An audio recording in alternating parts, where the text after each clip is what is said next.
Hello, my name is Kylie Welch and I'm your 2023-24 National Miss Voice for Autism.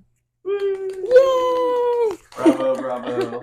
So today we have Debbie and Kylie.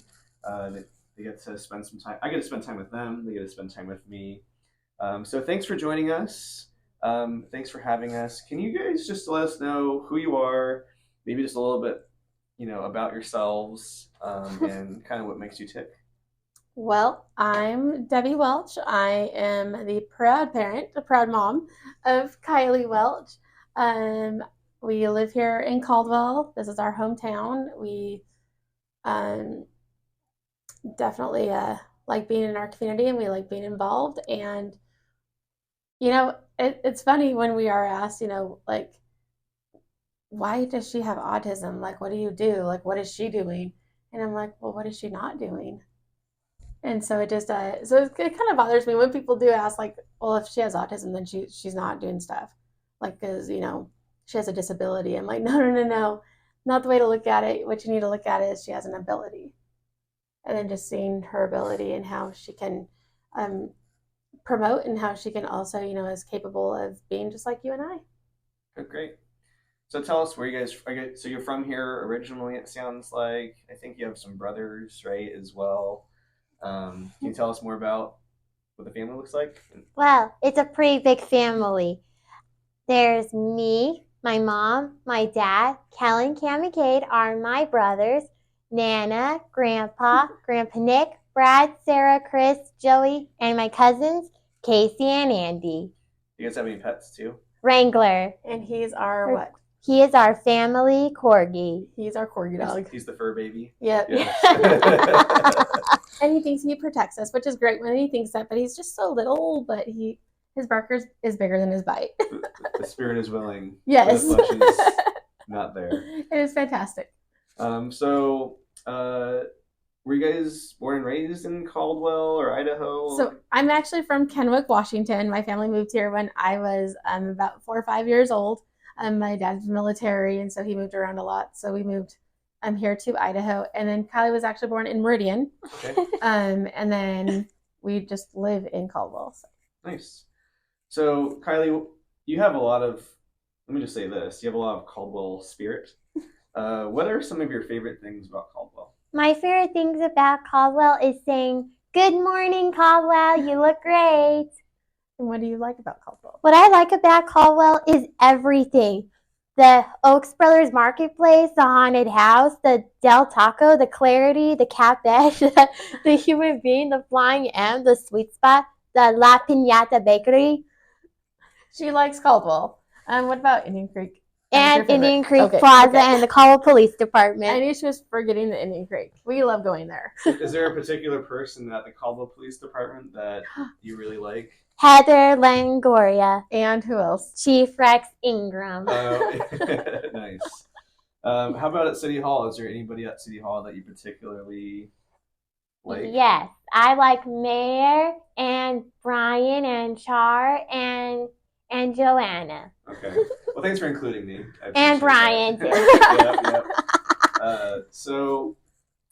What is it about Caldwell that you like? It sounds like you have a lot of favorite shops, you have a lot of favorite people, but what about those shops and people? Honestly, the shop and people are like my adopted family. And I love having an adopted sweet tea brother and my adopted mayor brother and my adopted chief's brother. And an adopted mayor brother and an adopted sister. So they treat you like family. They treat me like family. So how does somebody become the National Voice of Autism? Oh my goodness. So I don't think it's simple or easy. No. It's probably a long process. But what does that look like, and what made you guys want to pursue that? Yeah, no, that's actually a great question. So because this program is actually based on the East Coast, it's based out of Alabama. And in 2019, the mother of 2 boys that have autism, both on the higher spectrum side, she was like, I'm in a state where they are strongly passionate about pageants and promoting that and helping strong women grow and, prosper in life. And she's like, but what about those that aren't looking like the Barbie doll figure and looking like this, like, what about anybody else? And so she looked to her sons as starting this pageant program organization, helping spread awareness and spreading just the ways of how those with disabilities can have that ability to be just like anybody else, maybe different.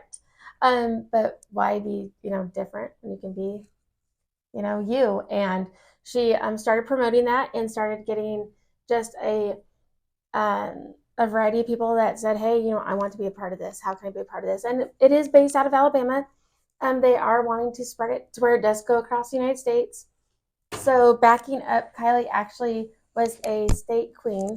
And so when we heard about it through Facebook, so through social media, it kind of came up in our feed. I think it's because we were already looking at queen events, but knowing that there wasn't an event around here in Idaho, to see if we could maybe, how we could be a part of that. And so we looked into it, and somebody had said, hey, why don't you become more involved in this organization? And so that is where Kylie said she wanted to try. And so we went ahead and we reached out to the product director and we asked her how we could be a part of it. And she told us the steps to take to become a state queen, because it wasn't known in our area yet. And so all we had to do was submit an application, talk to them about Kylie and about, what she's currently doing, like community service wise. That was their biggest push, was knowing that the individuals who are wanting to represent are involved in their communities and how they're involved. And when we did that, she ended up being the Miss Teen Idaho. And then we were told that at the end of her reign as a state queen, she could travel to Alabama and try for their national title. And at that time, of course, we were like, we're here just to have an experience. And lo and behold, now we have a national queen who actually, we did go to Alabama and she took that title. It's like, why not? Let's go yeah, for it's it. like, we're already there. Yeah.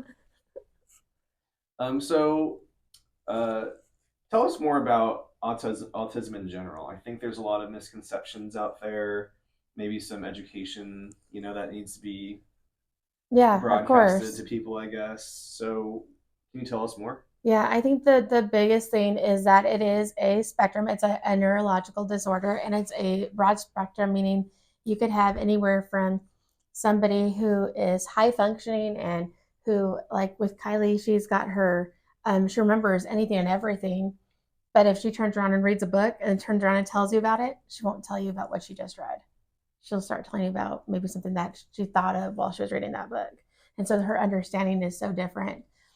But yet she loves to read. She can sit in a room for hours. And so just understanding that, with the autism, they brilliant minds, and it's actually beautiful because you can learn so much from them. I learn from her every day.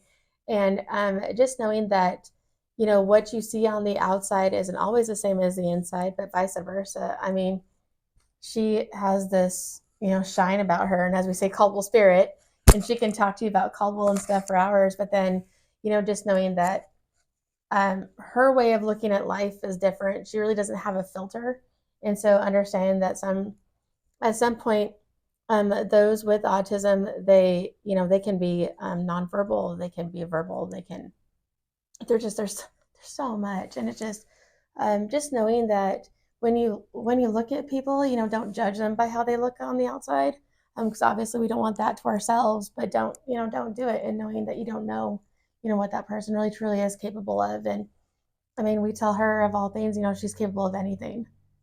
And, it may not be at the pace that you and I are going to do something at, but why stand in her way?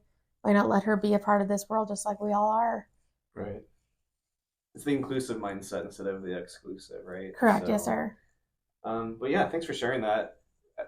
That was well said, because I'm like, that's such a broad, like, how do you put it in a nutshell? Yes, spectrum. Yeah. So what are some challenges that you guys may have, encountered or seen, and what are some like bright spots, I guess, going through this journey? I think some of the challenges was just that it was, well, you can't be a part of something when you don't look this way, you don't act this way, you don't talk this way. And it just that was a hard hurdle to jump over. And it was also, well, why? And it was a lot of the why. Well, why her? well, why? Well, why not? Right. For one, and I think another hurdle was just, well, she has a disability and being that label, and that was hard for people, and that's why we started taking her platform, which is about the being beautiful and being amazing no matter the obstacles. It's like, don't label her like she has an able, and see her as an able. And so those were, like I said, our hurdles that we are turning into a shine, a spotlight of, just saying, hey, this is what we want you to see, and this is what we want you to hear. And we, our dream between my husband and I, we want nothing but the best for her, as any other parent would for their child. And knowing that she's making a difference in other people is obviously very rewarding to us. And sometimes she doesn't even see that she is known. And when people ask her, well, what do you do? And who are you? And when she tells them and she's so confident in it, that's our other like shining spot moment, I guess you could say, is because we can see that. We can see that she's growing, maturing. And, we know that mentally she is behind. But in understanding, and when she sees that people don't see her for her, and she's like, well, why don't you see me for me? That's very rewarding as a parent to see that, and to know that she's got it ahead of her. It's great. Right. Kylie, what's your favorite thing about being, is it queen? Is that it is, yeah. Okay. Not princess? It is. It's okay. queen. It's queen. Okay. So what's your favorite part about being queen at the Idaho level and then national level? Is there a difference? So what did you like at the Idaho level? Well, my favorite thing about the Idaho level is doing the National Brownie Day. Ooh. So national days, right? National days. So what do you like to do with the national days? We like to make posts and telling people that national days are history and a national calendar. Yep, you're right. So you like doing that at the state level. Uh-huh. And what about, and representing Idaho, of course, because that's our state, our home state. Yeah. But what did you like about the national level? The national level was so fantastic. Traveling on an airplane or a jet, or going out of state and getting these special pins for my sash. Nice. So is National Brownie Day your favorite national day, or is there another one that you like? National Cookie Day. Yeah. Yeah. And National Tater Tot Day. And then what's today? National President's Day. Yep. Oh, yeah. Nailed it. Hey, Brian, did you know that National President's Day is George Washington's birthday? Oh. He was the first president of the United States in 1784. So should we get a cake for George Washington's birthday then? Yes, Mom can make one. Okay, I think sweet. it was 1787. I think you're off of a few years. Oh, close. You were close. Yeah. You were close. Right president, though. Right president. So we like to, and you like to learn about that kind of history. And I think with the national title, it was funny because they told her, at your state level, they want us to do posts. And so we have social media. And so we're posting what we're doing in our community. We can do that. And then you're like, well, what about stuff that people don't know? I'm like what? And they're like, well, look up the national calendar. Who would have known there was a national calendar? Except for when you become a national queen, you learn about a national calendar. Right. And we just started doing posts about all the national days. And there's one almost for every day of the year. Yeah. Kylie, what's the hardest part about being a queen? The hardest part is having mom take 9 takes of a singing Project Filter video. Oh. At least it was only 9. Yeah, right? It was only 9 takes. Could have been 90. Yeah. So... That's true. Oh, she would be so mad. No, not at all. But the hardest part is how to introduce myself. I can introduce myself just fine, but I can understand my mom very nicely. Kylie, what's your favorite sweet? Sweet tea. Okay, nice. Sweet tea from where? Grit. Okay, the grit. Nice. And that's here in Colville. Yeah. And just, I think, regular sweet tea. And we have sweet tea at home, too. Yeah, we do. Nice. And Arizona raspberry iced tea. Well, yeah. Okay, that's a good one. Yeah, that's delicious. Yummy. Kylie, you also seem to be a party animal. You like your parties, right? Uh-huh. So what's your favorite kind of party? Mayor's Youth Advisory Hollywood Themed Gala Council. Oh, hey. I did not pay anybody to say that. Gala. And so you like to just get down and dance I and like sing. to get down and dance, sing, and be sassy. Nice. You guys have a couple big events coming up, right? Yeah. Yeah, we actually Can you do. guys tell us about your events? So upcoming, we are getting ready to participate in the Miss Teen Radio Idaho coronation party. That'll be at the end of this month. We also plan on going to the Mayor's Youth Advisory Gala. Little plug. And then in March, April, I know we'll be helping with the Caldwell Cleanup Day. Yay! And then we'll be prepping and getting ready for the National Miss Voice for Autism pageant. It is coming up in July. So that is where Kylie and I will be, and her dad will be flying back to Alabama to where she will be handing down this title, which is sad to see it go, but we've loved it just of how much and where we've gone with it. And then also, I got to help volunteer at the Canyon County Kids Expo. There was a lot of people. Yep, that's one of our events we have done.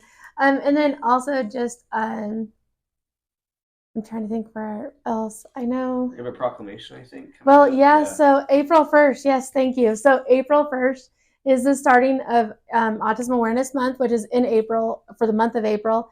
So, of course, Light It Up Blue. I want to say it's April 1st, 2nd is when we invite everyone to wear blue just for the autism awareness and just getting the word out about it. And then that helps us spread awareness also.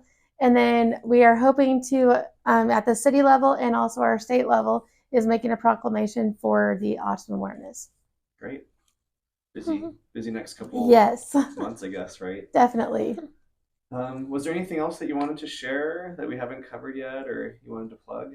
I think the biggest thing is just letting everybody know and hopefully be more made aware is that when it comes to those with disabilities, to have a eye-opening of wanting to get to know them and treating them and just being kind, and especially if they are different than you, and maybe understanding them and helping them just to be a part of this, not only our community, but just being a part of this world just as anybody else.